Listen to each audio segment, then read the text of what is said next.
আসসালামু আলাইকুম। আমি ডাক্তার মোহাম্মদ কামরুজ্জামান বাবু। আমি আপনাদেরকে আজকে বিশেষ একটি কথা বলবো। আপনি অর্থ ইনকাম করছেন, জমি কিনছেন, ব্যাংকে টাকা সঞ্চয় করছেন, কিন্তু সন্তানের নৈতিক চরিত্রের শিক্ষা দিচ্ছেন না। কিভাবে চলতে হবে, কি করতে হবে, গুণীজনদের সাথে কিভাবে কথা বলতে হবে সেই শিক্ষাটা দিচ্ছেন না।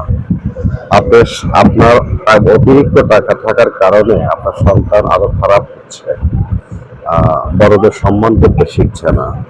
এটাকে আপনি ভুলে যাচ্ছেন যে একদিন এই সন্তান আপনার সাথে খারাপ আচরণ করতে পারে।